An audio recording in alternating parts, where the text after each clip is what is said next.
Приветствую вас, дорогие друзья. Вы находитесь на подкасте Международного клуба народного единства в программе «Лицом к лицу» с Александром Казаковым. Александр Казаков – это я.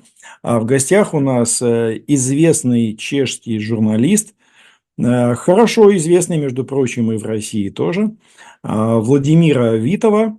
Владимира, я вас приветствую. Большое спасибо. И я хотел еще добавить, вы простите, это технически необходимо всем нашим зрителям, чтобы подписывались и на наш YouTube-канал, и на все остальные социальные сети Международного клуба народного единства. Ссылки есть в описании канала. Подписывайтесь, ставьте лайки, это важно, особенно в Ютубе. Вот Владимира тоже это знает, так работают алгоритмы Ютуба. Вот. Ну и, собственно, разговаривать, поскольку Владимир из Чехии, разговаривать мы будем, конечно, о Европе, в тех обстоятельствах, в которых и мы, и Европа оказались в настоящий момент в ходе исторического процесса. Вот об этом мало кто знает, но сегодня, в 2026 году, на территории бывшей ГДР нет военной инфраструктуры НАТО. Там белое пятно. Идет бывшая ФРГ, потом белое пятно, потом Польша. No, Они придерживаются того договора. jasně, Вот. neformálno. Ну да, Tak, да. tak большое спасибо, что вы это сказал. Так я дальше. Какие были требования России о сфере безопасности? Дальше to bylo отсутствие постоянных баз и войск НАТО вблизи российских границ и юридически, еще, извините, и значительное сокращение военного присутствия вообще в Европе и юридические обязательные гарантии того, что Москве не будут угрожать западные структуры. И как это понимает ЕС? Takže ЕС рассматривает требования России как глубокий спор между Россией и Европой о том, кто устанавливает правила безопасности. ЕС не хочет соглашаться на юридически обязательные сферы. Не хочет. I великие державy имеют имение Jeffreyho или Jeffrey Sachsa основано на следующих предпосылках. Великие державы имеют жизненно важные интересы безопасности и непосредственной близости от себя.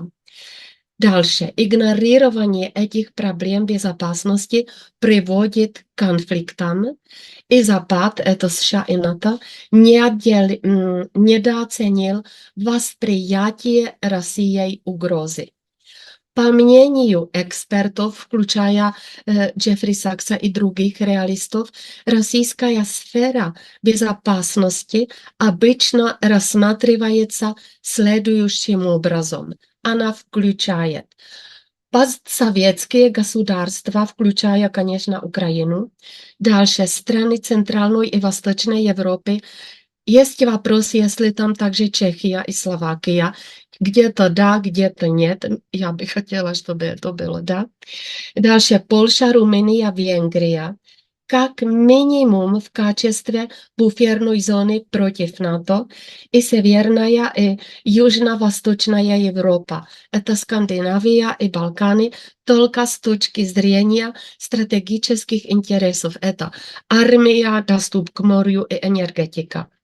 И ЕС, и НАТО, как глобальные силовые блоки, могли бы не согласиться с российскими требованиями только в том случае, если бы были едины и готовы нести издержки.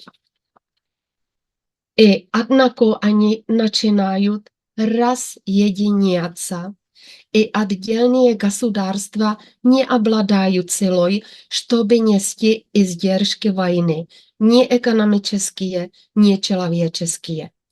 Но еще должно сказать, что европейской общественности и политикам трудно objasnit долгосрочную конфронтацию с Россией главным образом из-за цен на энергоносители и инфляции и риска войны. Так, это Спасибо, мое Владимир. Я мнение. вот в качестве комментария к вашему ответу, когда вы перечисляли, как бы, ну, понятно, что это условные и гипотетические границы как бы, сферы безопасности на европейском как бы, театре. Надо, мне кажется, нам надо понимать всем сегодня, что мы живем в такое время, что нет ничего невозможного. Просто очень часто говорят, ой, да ладно, какая там Чехия, Словакия, это невозможно. Но жизнь показывает, что нет ничего невозможного. Но оглянитесь вокруг. А вчера еще было возможно, чтобы одна страна воровала президента другой страны. Это же было из романов фантастики. А вот, пожалуйста, вот поэтому я бы сегодня ни по какому поводу не стал бы говорить, ах, это невозможно. Возможно. То есть здесь надо, и спасибо вам опять за ваш обзор, потому что здесь надо исходить из понимания своих интересов, чужих интересов и компромисса между этими интересами. Вот. И самое главное, нужно не обиды прошлого тащить в политику, а думать о будущем, о детях и о внуках. Следующий мой вопрос, Владимир, у нас еще есть время. В контексте нашего разговора речь идет о судьбе и выборе, прежде всего, в Восточной Европе. Мне кажется, что вот в том контексте, как вы сейчас задали, у Восточной Европы будет свой голос. Будет свой голос. Ну и на самом деле мы же видим, как это проявляется и в Венгрии, и в Словакии, и в Чехии, в Польше, кстати, тоже. Польша тоже пытается сформулировать, как бы. То есть я думаю, что у Восточной Европы будет свой голос. И тогда а, мнение граждан Восточной Европы не является нулевым. Оно имеет значение. Но тогда надо делать определенный выбор.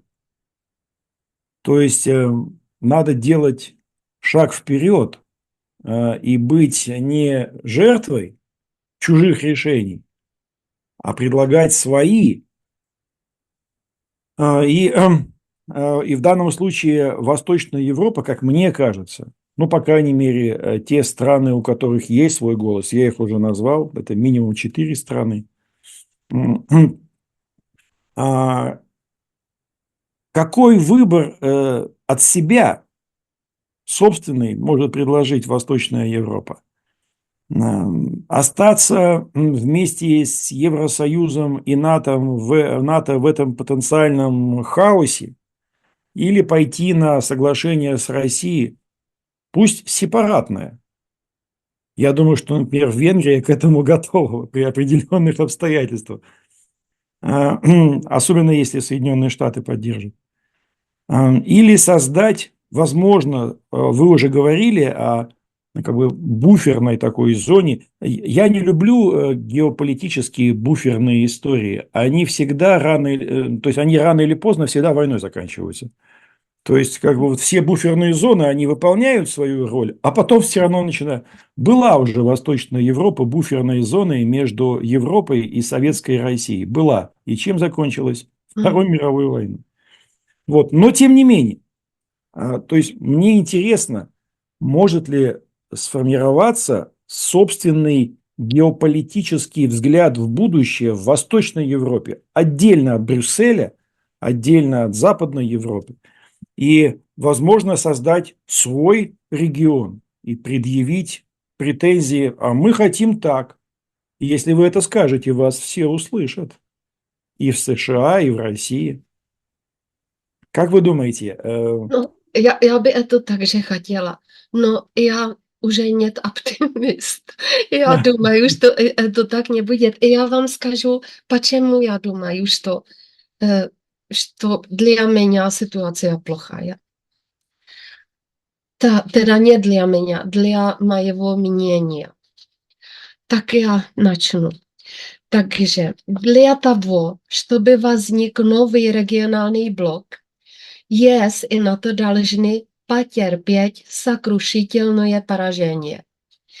Либо евро должен рухнуть, либо рухнут цепочки поставок, либо произойти энергетический кризис, либо полностью утрачена будет способность защищать внешние границы, и только тогда Центральная Европа будет вынуждена искать собственное решение.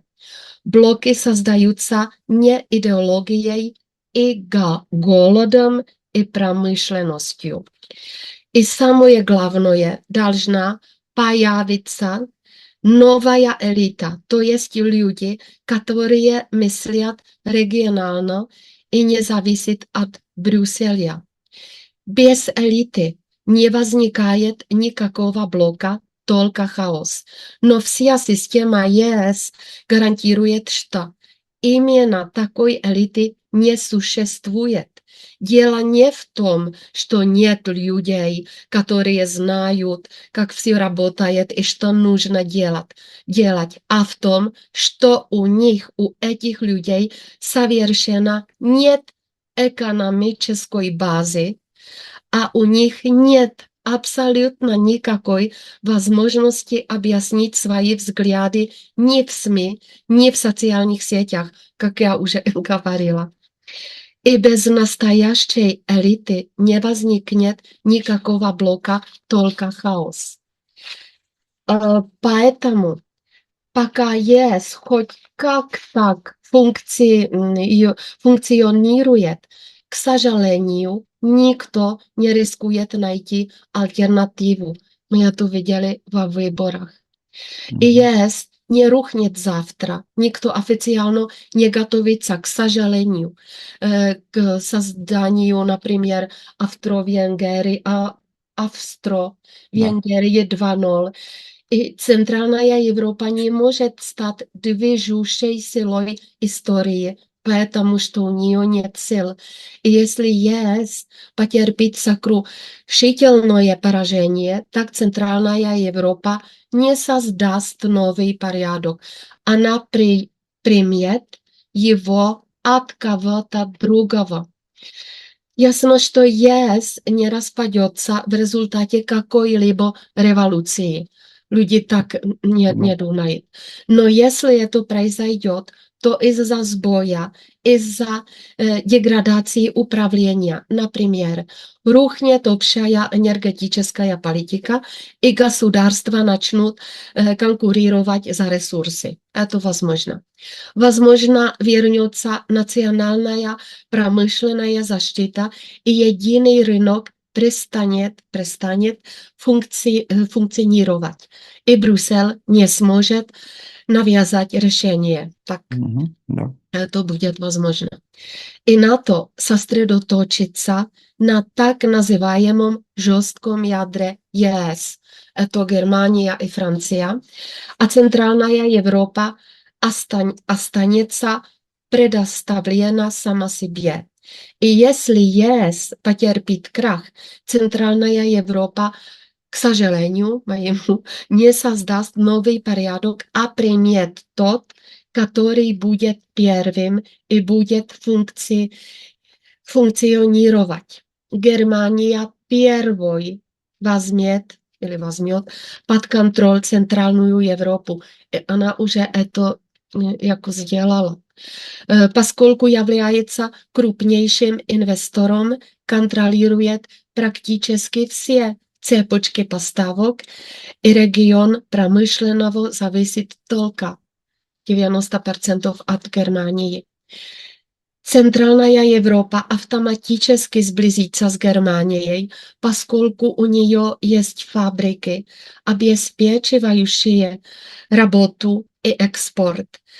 Реалистичные расчеты показывают, что без немецкой экономики регион Центральной Европы рухнет в течение 6 или 12 месяцев.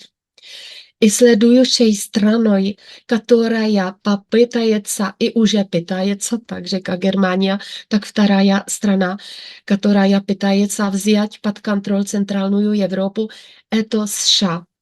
Так как у них здесь есть военные базы и связи в разведке во всей элите. Вся политическая элита получила образование и воспиталась на Západě, где у них есть интересы и личные связи. И США не возьмут на себя управление, но установят границы того, куда регион может двигаться и куда нет. Возникновение регионального проекта без элиты, у которой экономическая база, невозможно, потому что элита возникает не из идеалов, как я уже сказала, а из контроля над ресурсами.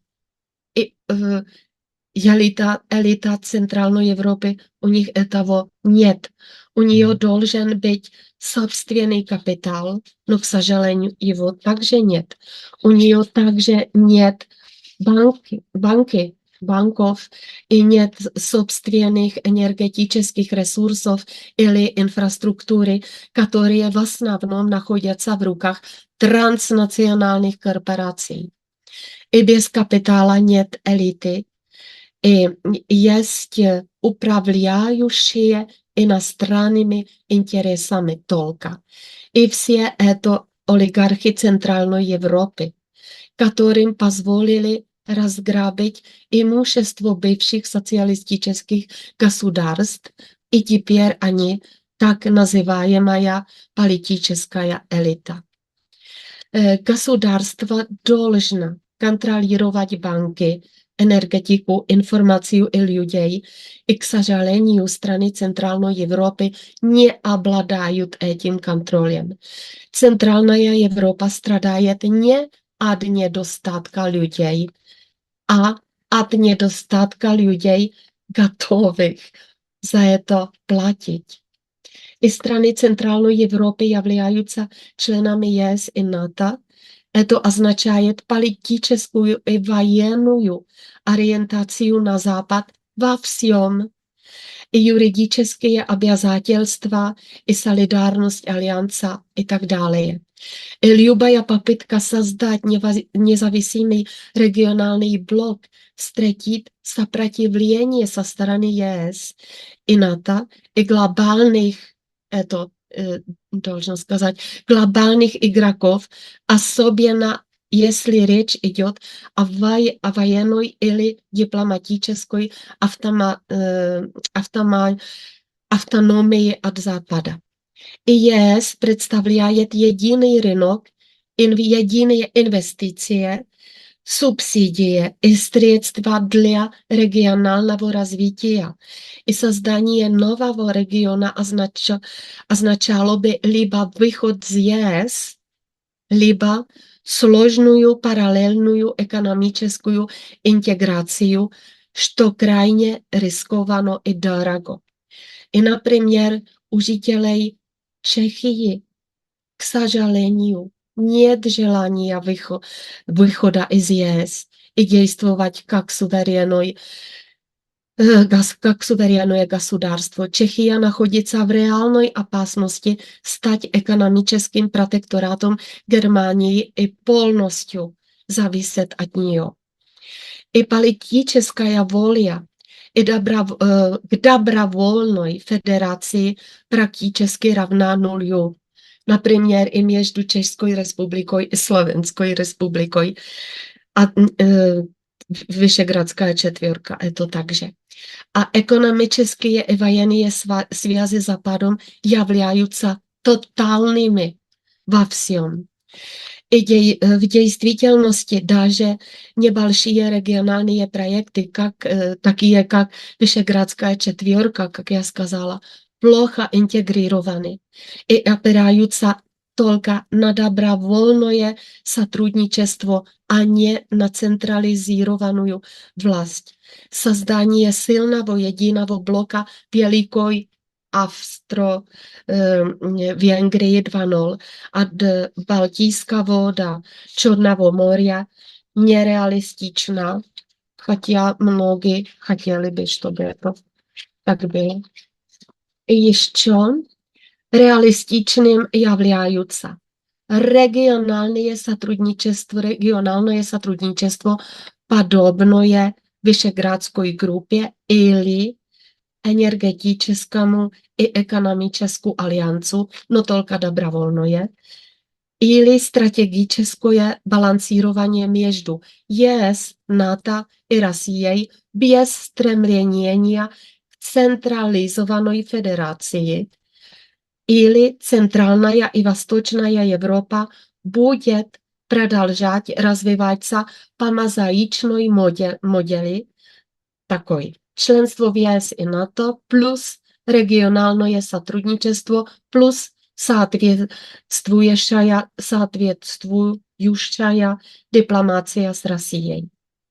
Так, это мой ответ. И еще в заключении я хотела бы сказать, уважаемый Александр, что очень рада публикации вашей аналитической книги «Лис Севера. Большая стратегия Владимира Путина», которую сделало словацкое издательство Торген.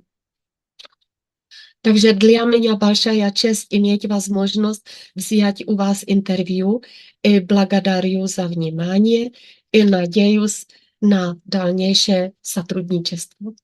Спасибо большое, Владимир. Но я бы все-таки, прежде чем попрощаться, сделал небольшой, не политический, а человеческий комментарий. Смотрите, вы очень резонно говорите о том, что Евросоюз не распадется, если не произойдут какие-то невероятные вещи, которые сегодня кажутся невероятными. А давайте вот вспомним, вы же их перечислили, что должен рухнуть евро. На мой взгляд, это вполне реалистичная перспектива, учитывая, что то, что сейчас теряет позиции доллар, когда Пекин поставил уже политическую задачу сделать юань мировой резервной валютой, то есть на валютном мировом рынке начинается тоже период турбулентности, при этом евро, как некоторые экономисты считают, евро валютой-паразитом на долларе. Будут проблемы у доллара, может рухнуть и евро. Цепочки поставок, произойти энергетический кризис. Владимира, в 2021 году даже в ночном кошмаре не могло присниться кому бы то ни было, что возьмут и взорвут Северный поток-2. Это за пределами политического и человеческого понимания. Но его взорвали. А если энергетическая инфраструктура, она очень материальна, она физическая. Есть терминалы в Польше, в Румынии, в Германии. Все может случиться. Великий шторм смоет терминалы, которые возвращают газ сжиженный, и все. А если Соединенные Штаты окажутся в состоянии энергетического кризиса и перестанут продавать газ Европе, а больше взять его негде, вот вам энергетический кризис. То есть я бы не сказал, что это невероятные. Потом вы говорите про то, что может быть утрачена способность гарантировать защиту внешних границ. Я ни на что не намекаю. Я ссылаюсь на британскую прессу. В британских СМИ было написано, что после окончания специальной военной операции, еще раз, в британских СМИ, не в российских, Россия попытается испытать на крепость НАТО. Например, где-нибудь в Эстонии. Чтобы показать, я цитирую британцев, чтобы показать, что 5-я статья НАТО не работает. Вот вам и внешние границы. который будет продемонстрировано, что НАТО не готово защищать маленький эстонский городок. Поэтому это не, на мой взгляд, это не невозможно. Но обычно в истории это происходит э, сюрпризом. И люди к этому не готовы. Mhm. Вот сейчас все-таки 21 век. У нас есть искусственный интеллект, который может просчитывать определенные модели. Может быть, есть смысл подготовиться к чему-то неожиданному.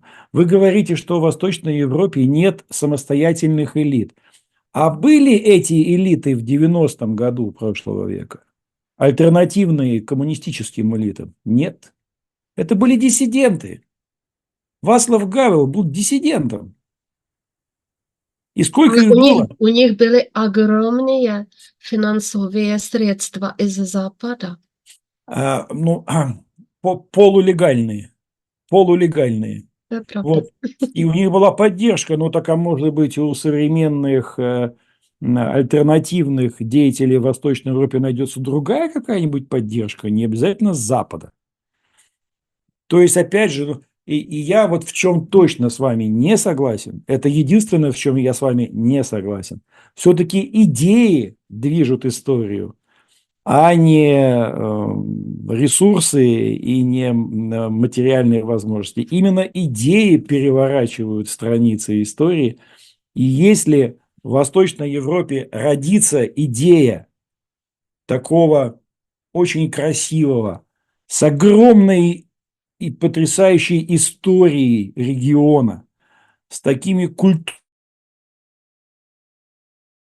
культурными богатствами, по политическим положениям. Если такая идея в Восточной Европе родится, я уверен, что люди в Восточной Европе могут поверить в себя. И тогда нам будет с кем разговаривать. Tak to by bylo krasivo, no já думаю, что это для людей, эти идеи, но не для биороботов. Кто живет? Да, Кто да, живет? да, это сильный аргумент, согласен.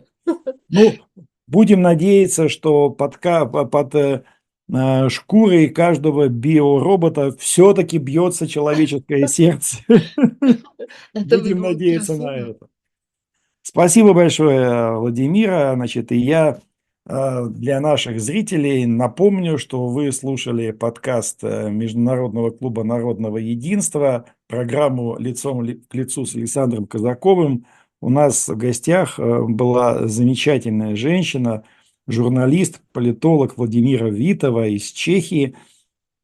Вот, и я напоминаю нашим зрителям, что нужно подписываться на все наши группы в социальных сетях, не только в Ютубе, но и во всех остальных. Ссылки есть в описании на нашем канале.